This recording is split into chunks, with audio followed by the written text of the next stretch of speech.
नमस्कार साथियों, ज्ञानदान चैनल पे आपका स्वागत है। संस्कृत व्याकरण हम पढ़ रहे हैं और संस्कृत व्याकरण में संधि का हमारा टॉपिक चल रहा है। संधि में आज हम नई संधि की शुरुआत करते हैं, विसर्ग संधि।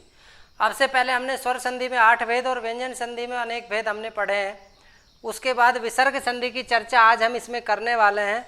सबसे पहले समझते हैं विसर्ग संधि कब होती है। तो विसर्ग संधि होती है जब विसर्ग से स्वर का मेल हो या विसर्ग से व्यंजन का मेल हो। मतलब एक वर्ण हमारे पास विसर्ग होगा, दूसरा वर्ण चाहे स्वर हो चाहे व्यंजन हो, ऐसी कंडीशन में हमारी विसर्ग संधि होगी। फिर से अच्छे से समझ लो, जब विसर्ग के स्थान पे कोई भी परिवर्तन होता है तो वहाँ विसर्ग संधि होती है, सीधी भाषा में समझ लो। अब विसर्ग संधि में पहली विसर्ग संधि आज हम बात करेंगे उत्व विसर्ग संधि। देखो, उत्व का मतलब ऊ हो जाए, यानी कि जब विसर्ग के स्थान पर ऊ हो जाएगा तो वहां पर उत्व विसर्ग संधि हमारी होगी। इसमें 2 सूत्र होते हैं। पहले सूत्र की हम चर्चा करते हैं, अतोरोर प्लुताद अप्लुते। यह सूत्र कहता है कि अप्लुत की स्थिति में अत हो अर्थात ह्रस्व अ हो और उसके बाद विसर्ग हो और उसके बाद ह्रस्व अ हो, तो ऐसी कंडीशन में विसर्ग के स्थान पर ऊ हो जाएगा। कैसे होगा फिर से समझो, विसर्ग से पहले भी ह्रस्व अ हो और विसर्ग के बाद भी ह्रस्व अ हो। मतलब विसर्ग के दोनों तरफ, पूर्व में भी और पर में भी ह्रस्व अ हो, छोटा अ अनार वाला हो, तो ऐसी कंडीशन में विसर्ग के स्थान पर ऊ हो जाएगा। समझो, ह्रस्व अ विसर्ग ह्रस्व अ। यदि ऐसा स्ट्रक्चर हमारे पास बनता है किसी भी संधि में तो वहां पर अतोरोर प्लुताद प्लुते सूत्र की सहायता से विसर्ग के स्थान पर ऊ हो जाएगा। ध्यान रहे, यह सूत्र सिर्फ विसर्ग के स्थान पे ऊ करता है। आगे की प्रक्रिया और समझते हैं। यहाँ विसर्ग के स्थान पे ऊ हो गया, ह्रस्व अ का ह्रस्व अ, ह्रस्व अ का ह्रस्व अ। अब इस कंडीशन में पहले इन 2 की संधि करेंगे।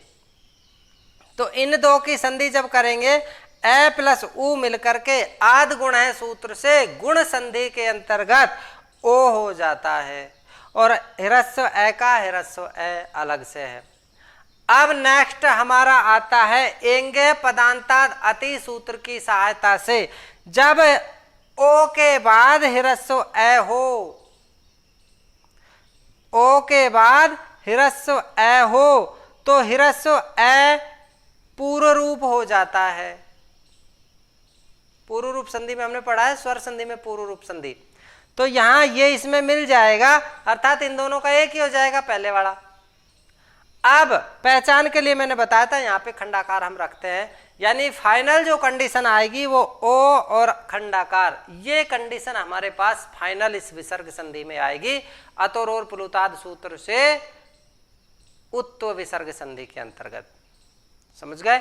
अब कुछ एक उदाहरण देख लेते हैं। हमने वहां पे जब ये एंगे पदांतादति सूत्र पढ़ाया था, पूर्व रूप संधि पढ़ाई थी, तो यही उदाहरण वहां भी थे हमारे पास। लेकिन यहाँ विसर्ग के स्थान पे हमने क्या किया था, ऊ किया था और अ और ऊ मिलके ओ कर दिया था। जैसे रामो अयम, पहला उदाहरण जैसे हम देखते हैं, राम है प्लस अयम। मूल तो इसका यदि हम विच्छेद करेंगे तो राम है प्लस अयम ही होगा, और यदि वहां पे संधि पूछेगा तो उत्व विसर्ग संधि ही होगी। पूर्व रूप संधि वहां पर यदि ऑप्शन में नहीं दी हुई है तो हम करेंगे। देखो, राम है प्लस अयम, तो यहां राम मैं का अ हमने बाहर निकाल लिया और उसके बाद विसर्ग और उसके बाद अयम का अ। हमारे पास यही कंडीशन यहाँ पे अप्लाई हो रही है, ह्रस्व अ के बाद विसर्ग, विसर्ग के बाद ह्रस्व अ। अब इस स्थिति में क्या करेंगे, इसकी जगह पे ऊ होगा, अ और ऊ मिलकर के ओ हो जाएगा। तो यहां राम ओ और अयम, समझ में आ गया होगा। इसकी जगह ऊ हुआ, गुण संधि होकर के ओ हो गया। अब यहां राम में ओ मिला दिया तो हो गया रामो, और इसका हो जाएगा खंडाकार। पहचान के लिए वास्तव में इसका उच्चारण किया नहीं जाता, जो खंडाकार है या इसको हम अवग्रह चिन्ह भी कहते हैं, ये सिर्फ पहचान के लिए होता है। यहाँ रामोयम इसको पढ़ा जाएगा, रामोयम, अयम नहीं पढ़ा जाएगा इसको, रामोयम। तो ये हमारा हो गया पहला उदाहरण।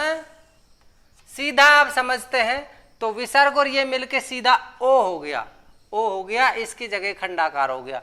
ऐसे ही इसको अपन कर लेते हैं को, यानी इसको को हो गया, अपी का ऐसे, ऐसे इसको पढ़ते हैं सोपी, ऐसे इसको करते हैं रमेशो, यानी विसर्ग के बाद पहले भी ह्रस्व है बाद में भी ह्रस्व है। ऐसी कंडीशन में क्या करेंगे, रमेशो हम, दिनेशो हम,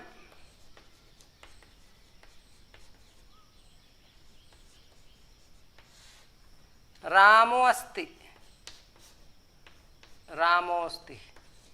यहां देखो राम है का रामो को हो गया हमारा दो सूत्रों की सहायता से, अतरोर प्लुताद अपलुते की सहायता से और आदगुणे की सहायता से, और अस्थि का जो खंडाकार हो गया वो हमारा हो गया इंगे पदांतादति सूत्र की सहायता से।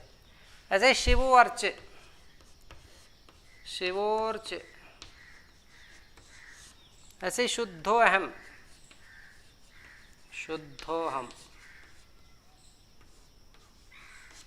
अब देखो तीन शब्द हमारे पास आते हैं अलग से। नंबर 1 है पुनः, नंबर 2 होता है प्रातः, और नंबर 3 है हमारे पास अंत है।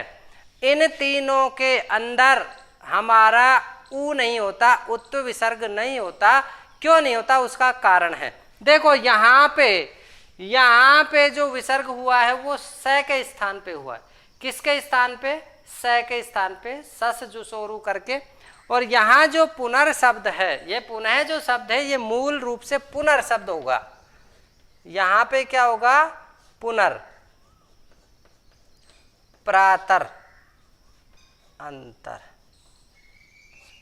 तो यहाँ पर र शब्द इनमें मूल है, इसलिए ये र ही रहेगा। यहाँ पे इनका उत्व विसर्ग नहीं होगा। तो उत्व विसर्ग में एक सूत्र हमने पढ़ा, अतोरोर प्लुताद अपलुते। अब हम उसके दूसरे सूत्र की चर्चा भी करते हैं। दूसरे सूत्र से किस तरीके से विसर्ग के स्थान पे उत्व विसर्ग संधि होती है। आ जाइए उत्व विसर्ग संधि का दूसरा उदाहरण, दूसरा सूत्र हम देखते हैं। पहला सूत्र हमने देखा अतोरोर प्लुताद अपलुते, दूसरा सूत्र है हशिच।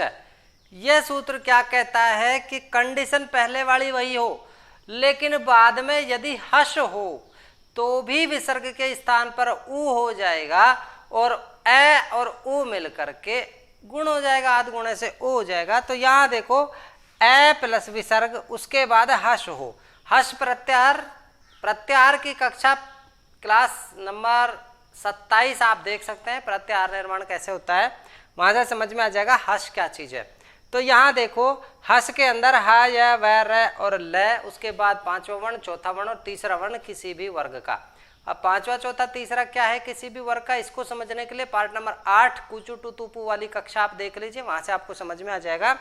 तो यहाँ समझो यदि विसर्ग से पहले ही ह्रस्व ए, विसर्ग के बाद हश हो, तो ऐसी कंडीशन में विसर्ग के स्थान पर क्या हो जाएगा, ऊ हो जाएगा।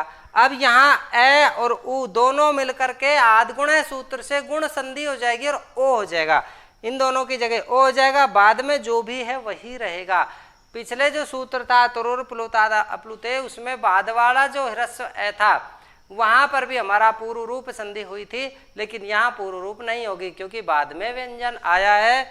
और व्यंजन कैसा आया है, तीसरे चौथा पांचवा वर्ण ह, य, व, र और ल, इनमें से कोई सा वर्ण। उदाहरण देख लेते हैं, शिव प्लस वंद्य। तो यहां मैं इनको अलग अलग कर लेता हूं, शिव प्लस ए प्लस विसर्ग प्लस में वंद्य। तो यहां देखो ए के बाद विसर्ग, विसर्ग के बाद में हर्ष यानी वह आ गया। ऐसी कंडीशन में विसर्ग के स्थान पे क्या होगा, इसकी जगह पे हो गया ऊ। ये ए और ऊ दोनों मिलकर के क्या हो गया, ओ।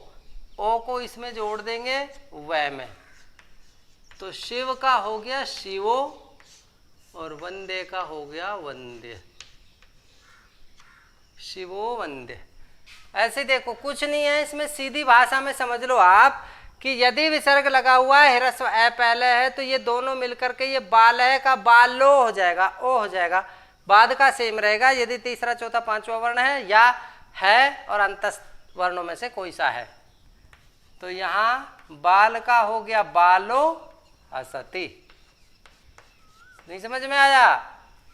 विसर्ग की जगह ऊ हुआ, ए और ऊ मिलके ओ हो गया, तो बालो, हसती का हसती, बालो हसती। सरह प्लस वरह, सरह का हो गया सरो, वरह का वरह।